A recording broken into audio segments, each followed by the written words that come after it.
If you're a labor-intensive contractor and you haven't started tracking your labor costs yet, you're missing out on a lot of opportunity to make more profits.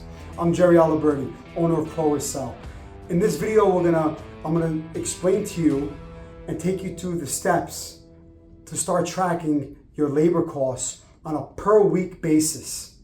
If you've been watching a lot of my videos, I'm really big with estimating, I'm really big with budgets, I'm really big with tracking costs out in the field.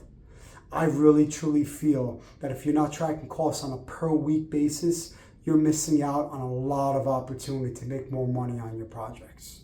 So let's get started. The reason why I like to start contractors, my clients, with tracking labor only is because material is material for the project, providing that you're not ordering too much material and you're spending too much money moving that bundle of wood or bundle of rebar more often than not. And then also, a good project manager is going to understand what kind of equipment they have on the job. So I want to track labor. Labor-intensive contractors, the majority of your budget comes from labor. So let's track your labor. The reason why I like to do it on a per week basis is because it allows you to quickly get real-time data on a per week basis and make adjustments quickly, and not wait 3 months or not wait 6 months down the line or find out after the job that you didn't make money on labor. So it's going to be on a per week basis. So let's get started. What's the first thing you need to do? You need to start tracking per day labor per scope item. On a per day basis, your foreman needs to understand all the items. You have to create a standard template worksheet for them. List all the items of work. List all the employees you had, all the different tradespeople that you had on that particular project, and how many hours each employee worked for each item of work. Very simple. Identify how many straight hours, identify how many overtime hours, identify the total hours. Now at the end of the week, you need to make sure that the 5 or 6 days of that week that you worked, those hours for that particular employee match your actual payroll. It's very important that your payroll matches what your foreman is submitting to you, or maybe your super if they're there full time. Next is track quantity per scope item. So you have all your different items of work on a per week basis, or if you have the opportunity to do it per day, great. But I think per week, your foreman or your full-time on-site super is going to track how many quantities were installed that particular week for each item of work. Your next spreadsheet is going to be where you extend your labor cost per employee per item. So again, this is going to happen that following week when your employee hours are matched with the payroll. Now you're going to take all your employee hours. You're going to designate how many hours that employee worked for each item of work, and you're going to extend whatever their hourly cost is, which is obviously going to be different for every tradesperson. Now you're going to come up with a final number, a final labor cost per item of work. Now this is where you go to the final cost tracking spreadsheet. To get this spreadsheet started, you're going to need help from your estimators. Let me explain. The first column of this weekly cost tracking spreadsheet is going to have the scope, all your items of work. The next column is going to have the units. Is it linear foot? Is it square foot? Is it cubic yard? Let's be as organized as possible. Your next column is going to have the total project quantity. Your estimator needs to give you how much of that item of work was estimated. What is the total quantity? How many total cubic yards? How many total linear foot of conduit, whatever it may be. Your next column is going to be total extended labor cost. How much labor is in that particular item, scope of work that your estimator budgeted? Now it's really important that this does not include taxes, workman's comp, insurance, or whatever overhead. Because I know some contractors, they'll bump up a tradesperson's rate to account for overhead. Personally, I don't think that's the right way of doing it. You should have a separate overhead spreadsheet so you understand the overhead for that particular project. This is just bare minimum labor cost for that particular tradesperson.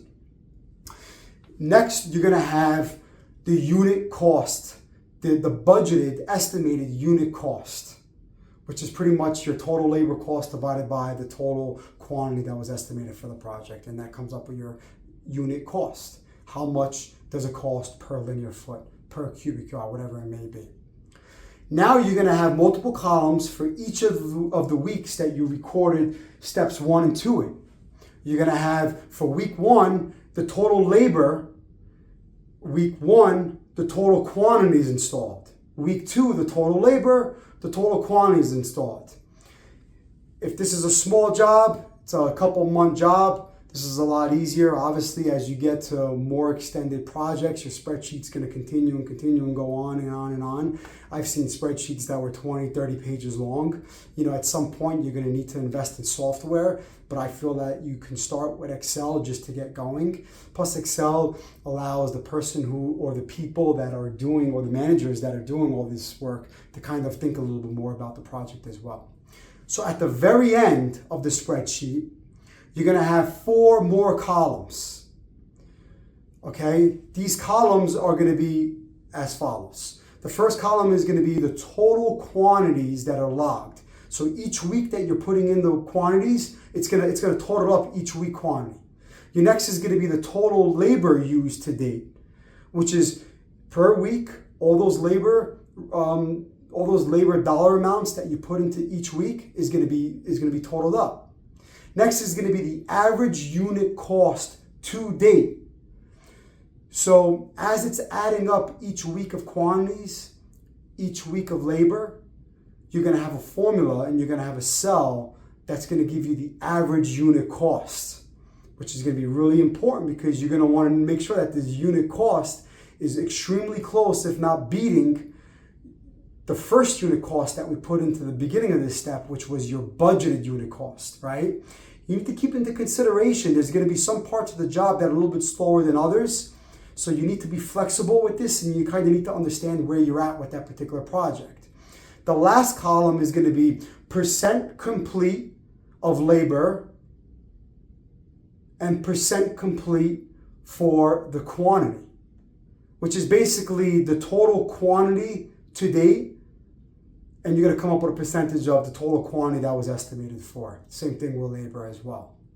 Now, if you're halfway, 50% through the job, and you're noticing that your total labor is hitting 100%, you got a major problem.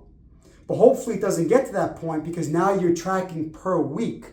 So now you're really able to determine per week how quickly you're consuming your labor. Per week, you're determining what your unit cost is. These are really important conversations. And on your weekly or bi-weekly or monthly operation meetings, this is a great way for the owner to not be involved in the day-to-day operations because all they really need to know is what's on this spreadsheet. It's a great way to know the story of that project so they're not so consumed in the day-to-day operations. Because I find that most contractors that are consumed in the day-to-day operations are actually screwing up the operations. So take a step back. Let the process work. This takes a couple of weeks to get going. The first couple of weeks, naturally, jobs start a little bit slower than usual. I like to start jobs with a little bit less labor to kind of get going. I know a lot of people say, no, let's hit the ground running. That's ridiculous because once you start falling behind on budgets, it's a lot harder to catch up. And that's it, guys. This is. I mean, there's a lot of columns. There's a lot to this. I get it. I'm just trying to give you a general idea, to the sake of a short video, how to start tracking costs for labor. But this is really important because if you're not tracking your labor costs, you're missing out on a lot of opportunity.